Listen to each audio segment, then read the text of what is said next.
I'd like to talk today about the new normal for the ambulatory pathway and give you some thoughts and ideas of how I think the pathway has changed in this COVID pandemic. Now, it's a few short months since the Director General of WHO, Tedros Ghebreyesus, announced that COVID-19 was a global pandemic. At that point, many countries were in their first wave of infections, and now many are in the second wave. And it's interesting to compare COVID with the Spanish flu epidemic of 1918-1919. You can see in this graph that the initial wave was quite small, but it was the second wave which was greater and more deadly than the first, probably due to troops and soldiers returning from all over the world to their homelands at the end of World War I and spreading the disease. There may also be some evidence there was a degree of antigenic shift at that time. The other thing you see in this graph is that there's a third wave, and I hope this doesn't happen to us today. Now, the effect on ambulatory surgery is interesting. In the first wave, we were creating capacity for COVID patients in our hospitals, and in many cases we converted ambulatory units into makeshift ITUs. We stopped and reduced elective surgery. When we restarted surgery, it was the standalone units that were best placed to start again, and of course you could actually keep them COVID-free with appropriate triage. In integrated units, there was a great driver, because COVID was present in the hospital, to push for more ambulatory surgery, and this also has been seen in many countries. Now, we're probably in the middle of the second wave at the present time, and I hope that we've got adequate COVID protection in place and that our ambulatory surgery is maintained. So let's look at the pathway we know and love. This is our ambulatory pathway, the three domains, pre-assessment, perioperative and discharge domains, kind of divided into three components. And I'd like to look at each of the components in turn and see what's changed in the pathway. So, major change in patient referral and pre-assessment. Almost all of this can now be brought online, streamlined the pathway considerably, and it's all remote by phone, pad or laptop. Now, the remote consultation pathway can be successful. If you don't require an examination and the patient has got capacity to make a decision, then the remote consultation is fine. If you do require an examination, and many surgical patients require this, or you're not sure of the patient's capacity to make a decision, then a face-to-face consultation is required to ensure safe and accurate clinical decision making. So, what's changed in patient selection? Well, before COVID, as we all know, we looked at biological age, we looked at body mass index, perhaps a universal policy for your unit, or procedure specific. So, for example, in my own unit, we wouldn't operate on an incisional hernia if the patient had a BMI greater than 35, because we know there's great recurrences after that. And of course, the comorbidities as shown by ASA status. So, after COVID, is patient selection altered? Well, of course it has. We've now got to consider not only the risk factors for ambulatory surgery, but the risk factors for COVID, and we also have to test for COVID.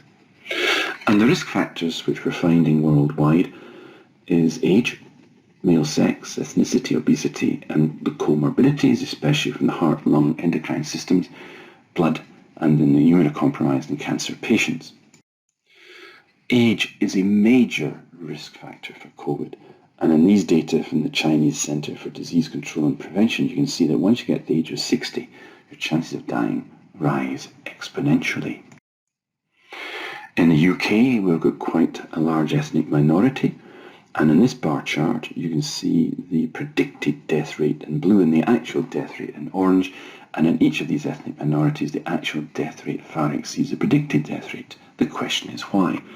Now, I'm not going to get into any political arguments, but suffice to say it's either genetic, socioeconomic, environmental, or a combination of all, and there are ongoing studies to try and see which is which.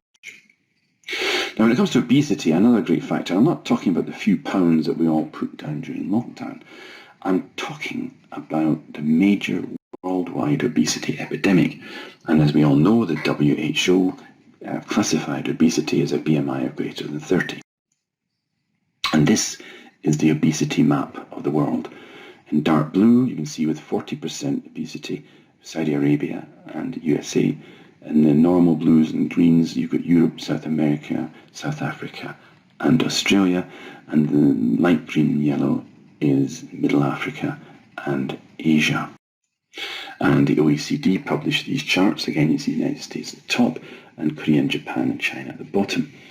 And why are we have an obesity epidemic? Well, it's most likely due to the wide availability of cheap, fast food of high calorific content. Now, if our populations are continuing to get fatter, we need to continually review our BMI limitations. If you think back to 1992, well, my goodness, we wouldn't operate on anyone with a BMI more than 30. We then got a bit more knowledgeable and decided that perhaps we should look at the individual patient and not look at arbitrary limits. And then nowadays, we're actually, with experience, we can now successfully manage many patients with BMIs of up to 40 and more. Now, for ambulatory surgery, we usually concentrate on patients with comorbidities of ASA1 and 2 and 2Bs. The main risk for COVID is ASAs 2s, 3s and above, so there's a bit of overlap here. We are going to get patients who are at risk for COVID need ambulatory surgery. And that means we really have to enhance our shared decision-making policies. We need to talk to the patient at length about the benefits of the operation, the risks of the operation, and if there are any alternative options. And we also have to discuss the risks of going ahead with surgery versus the risk of delaying the surgery. And in order to do this, we've got to consider the risk factors, both COVID and ambulatory risk factors. We've got to consider the working or living conditions of the patient, the density, for example, of the living conditions, the local COVID prevalence, and if we can optimize health beforehand, as we always do in ambulatory surgery. When we're preparing our patients for surgery, we now have to consider what we do beforehand. And many local policies in force. It might be double COVID tests, it may be up to the individual anaesthetist and so on. In England, we've got nice guidelines, and we've divided the risk factors into those who've got COVID risk factors and those who do not have COVID risk factors. So if you're not any major risk factors for COVID, we suggest social distances for 14 days, a COVID test 72 hours before then lockdown. If you are at risk of COVID, and that's, remember, all over 60s and those who are obese, then you need to self-isolate for 14 days beforehand and have a COVID test 72 hours before surgery. As I said, it varies from country to country and unit to unit. And this is our own COVID testing station at our private clinic in Milton Keynes. As you can see, it's a summer, nice clear blue skies, and the station is outside the main hospital, so we can actually perform the COVID test without the patient even getting out of their car. Now, what about procedures? Well, have they changed in any way? We know there is no definitive list of ambulatory procedures in the world, but different countries have their own lists, usually required for patient safety or for the purposes of reimbursement. But what I would say when it comes to procedure selection is that most ambulatory procedures are actually life-enhancing rather than life-saving. And if you do get COVID when you're operating, you've got a 50% chance of having pulmonary complications afterwards. And it's also highlighted, the COVID pandemic, that we don't need to do surgery which is necessary. And again, it makes you think very carefully if you really do need to do the surgery, and I'm talking mainly here about plastic surgery. And I always tell my own medical students that there's only 3 surgical operations. You either do it open, you do it minimally invasively, or you don't do it at all. And that third option perhaps is relevant in this COVID pandemic. When it comes to scheduling, then normally we would 6 weeks before plan our list, arrange pre-assessment, confirm the list 4 weeks before, and 2 weeks before lock down the list with no changes. The problem with COVID is that it's no longer possible to replace late unavoidable cancellation with substitute patients. They may not have had the COVID test and they may not have fulfilled their self-isolation period. Remember that COVID can take up to 14 days to become apparent, and you can be asymptomatic for up to 72 hours, hence the 14 days and the 72-hour figure. When it comes to admission, yes, things have changed also in my own unit. We don't allow patients in without with a friend or a relative, except a parent and child or somebody who's caring for a vulnerable adult. And both healthcare worker and the patient wear loose-fitting surgical masks to provide one-way protection. Now, for surgery itself, we have to address this new term we all know about, aerosol-generating procedures, AGPs. And of course, general anaesthetic has got a number of ways of creating aerosol generation. Laryngeal mask anaesthesia isn't quite as bad as ETT. And for surgery, the high-risk operations, or ENT endoscopy, the jury at the moment is out with laparoscopy. So far, there's not much evidence to suggest that COVID will come out in the smoke or the CO2 from the abdominal cavity after insufflation. Now, from the anaesthetic point of view, the non-aerosol generating anaesthetics are spinal, regional and local, and for surgery, that's open surgery. Now, if we're going to wear proper surgical respirators in case the patient's got COVID, then we really do need to have a filter capacity of a minimum of 99%, and that means FFP3 and N99 and above. So in theatre, if there's a great risk of COVID, we need the FFP respirator, eye protection, fluid-resistant gowns and double gloves.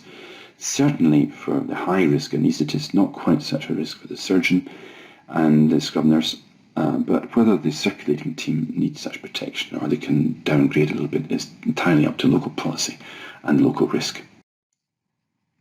We still do our WHO team briefing. All the team are involved. The only difference is that we now have to wear our surgical face masks. But we still discuss the order of the list, what equipment is required, and any changes to ensure surgical safety. The surgical safety checklist remains as it was, with one addition, and that we check the COVID results of our 72-hour swab beforehand. And indeed, in many units, the patient won't even get into the unit unless the swab result is negative. Far less get to theatre. Now, what about turnaround times? Turnaround time is important in ambulatory surgery because we're doing lots of cases in the day. And this is an old slide I've shown many times before, but in green is operating time and red is turnaround time. And you can see that sometimes the turnaround time exceeds the operating time. So what time do we actually need in this COVID era? Well, let's look at the science. If we're going to replace the air in the theatre, one air exchange will replace 63% of the air, and that means the same amount of potential virus-bearing aerosol. That means 37% of the air is left. So after n air exchanges, 0.37 to the power n remains. So after 2, that's 0.37 squared, which is 14%, and so on. Now, the average theatre, in terms of air changes per hour, has between 15 and 20.